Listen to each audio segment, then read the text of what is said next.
Josh, how you doing? Good to meet you, man. Same here. I gotta say, man, I saw Fortress Sniper's Eye, Mhm. and I just happen to have the original right here. I got both the hardcover, Yeah. and I liked both films. I felt this one was more story driven than the first one. The first one was like balls out action. I like that. I like the compliment with the action and the story in this one, though. So Thank you, great man. job. Thank you. I really appreciate it. A friend of mine is a huge fan of your sites. So Oh, yeah. So wow. this is a particularly cool interview because I showed a few of my friends, just like the sheet of like who I was talking to, and they were like, "Wow, they'll love this guy." So it's great. Oh, wow. Well, I'm glad to hear that. Tell your friend I said Yeah, thank I you. will. I will. So, how did you get the directing job on this sequel?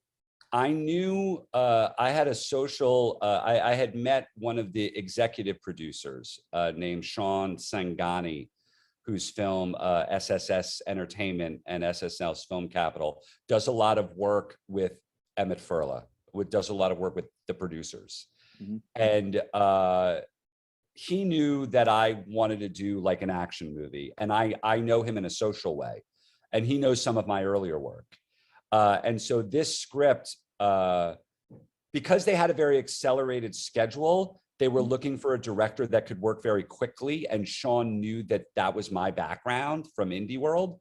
Yeah. He also thought it was a good match because it had the storytelling and the performance also. And so he sent it to me and he said, "What do you think of this? If you really like it, I can get you an interview with Emmett Furla." And I read it and I was like, absolutely. And so Sean brokered like an introduction to George and Randall. And I talked to them for a bit and that was how it went. That's awesome. So, what was it like working with the cast? I mean, you got Jesse Metcalfe again, Bruce Willis, legend. I mean, Unbelievable. Just hearing Amazing. recently about his retirement, but I feel like he went out with a bang with like he's got a few more films coming up, but this was a great one with him. Yeah, it was great. He was so cool and relaxed and hardworking and professional on set. It was such an honor. I mean, this is true. I was talking to my wife for like weeks before saying, I can't believe my first action movie, is with Bruce Willis. Like, I cannot believe that that's happening. He was amazing. Chad and Jesse were so unbelievably great. And, as a director, when you have experience as a director, when you're at Video Village, like watching the monitors, you get a sense of when you're really seeing great stuff. Mm-hmm. And with Chad and Jesse, it was so obvious how awesome it was. And I kept going up to them between takes saying, you don't understand, bro. This is so freaking great. You're so great. And, they were just so into the characters that it was a pleasure, Yeah, especially Chad, because he has this knack for playing bad guys. I mean, yeah, he played bad guys in like Madea movie for of all things. He also played Ted Bundy. He was on Riverdale as a bad guy. He's like the perfect villain actor of this generation, hands down. He really is. And the funniest thing is like, him and Jesse both, they're very, very different as performers. They're very, very different as artists. But then there are certain things that are a little bit similar just in their comportment. They're both super passionate, fiery personalities. They want things to go well. They want things to be right. And I mean that in a totally complimentary way. That they have high standards for the work.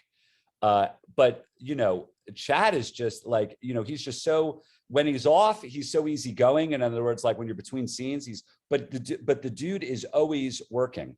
And the same thing with Jesse.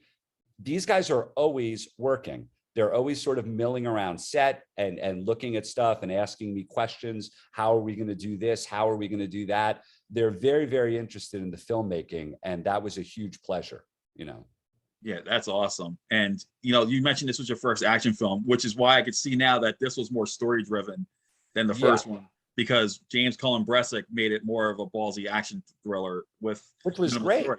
So it was, yeah, it was great. And I like that. I like the compliment that we got one side of it. Now we got the other. And what I really I thought that, you know, the character development in this one, I don't know that that would have been a good match for the first screenplay. So, you know, but after the first one, you want to take a little bit of a breather, so to speak, at the beginning of the next film. Right. And sort of just, you know, get your mind right and sort of get relaxed, you know. So that was sort of the thinking there in the screenplay. I mean, obviously I didn't write the screenplay, but that was sort of the thing that attracted me to it, is that the beginning of the film could be sort of this thing. And then when we rev up the energy again, it feels so intense to me, you know. And for me, it felt like you're learning more of the backstories with the characters in the sequel. And that's what really drove the film as well. And that's what I really liked about it. Awesome, dude. Awesome. Thank you. So how long did shooting take on this one? And what challenges did you have to face during production? Well, those are probably the same answer to both those questions, which is that the shooting was 10 days. So we did about 9.5 pages a day for 10 days, which, you know, if you come from a filmmaking background, that is extremely accelerative schedule. But it was great. It was fun. It was a challenge because you have to make camera decisions very quickly. And the thing that made it an additional challenge is with this one. I mean, I love James's work. I don't know him personally, so I didn't communicate with him at all. I mean, I think he's awesome, but I don't know him. Yeah. But with this film, because there was so much character development and attention to performance, that also made the schedule very, very tight and sometimes challenging, because you want to give the actors the time to really find the moments. And a shooting schedule like this can make that arduous, but I'm glad we got through it all. I'm super proud of the film. I think everybody performed phenomenally. That's great. And I think everyone, you know, if they like the first film like I did, they're definitely gonna like this one. Cool, for sure. Even though, you know, like I said, this is story driven, but I think they're gonna like that, to see like where these characters actually come from, what's their background. Yeah, for sure. And we do give those exciting scenes. I mean, we definitely have them. Oh yeah. But it's definitely like a little bit of a, you know, we got that first thing with Bruce, like way at the head, you know. Right, I call it the flashback, and then we get the actual, you know, the aftermath of the first movie. But then we get the story, you know, like where they come from, where they, you know, what's the real connection? What are they like? Yeah, exactly. What's the connection between everyone? So, and I think that's what's great about this one. Like it complements. I love when a movie complements both action and story, not just focus on one thing and not the other. You know. Yeah, to be honest with you, I don't think. You know, I'm glad it worked out this way. I don't know if I would have been super psyched to do it if the second screenplay was just a replica of the first screenplay. Right. When Sean sent it to me, you know, and I had not read the first screenplay yet. I read the second one, and then I'm like, where is this coming from? Then I read the first one, and I'm like, oh wow, this really works. So I'm very, very interested in this. But I think if they had just tried to redo the first one, then I don't know if it would have been exciting. But I'm glad you responded like that. That's great. So after this movie, what's next for you that you can talk about? You know, reading screenplays, trying to get a gig. You know, there's definitely producers that I'm talking to. There's definitely things that I'm being sent. Right now, I'm just super psyched to talk to the world about this, I think, awesome work.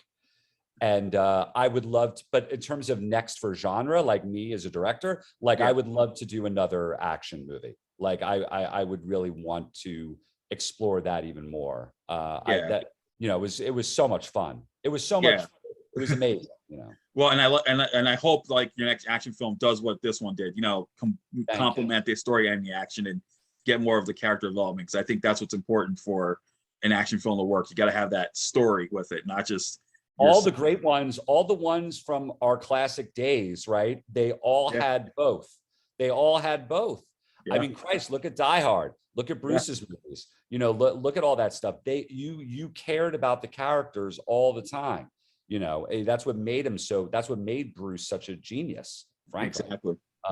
Cool, man. Well, I'm glad you're responding like that. Well, that's awesome. Well, Fortress Sniper's Eye is coming out April 29th.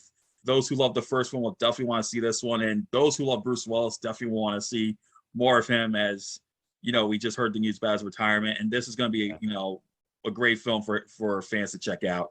So, Josh, thank you again for taking the time to talk about this movie. Thanks, bro. Great meeting you, man. Same here, man. Take care. Keep doing your work on the site. It's a lot. I will, man. It's going to be 7 years. It's going to be 7 years this summer. So congrats, man. All right. Thanks a lot. Take care. All right. Bye-bye.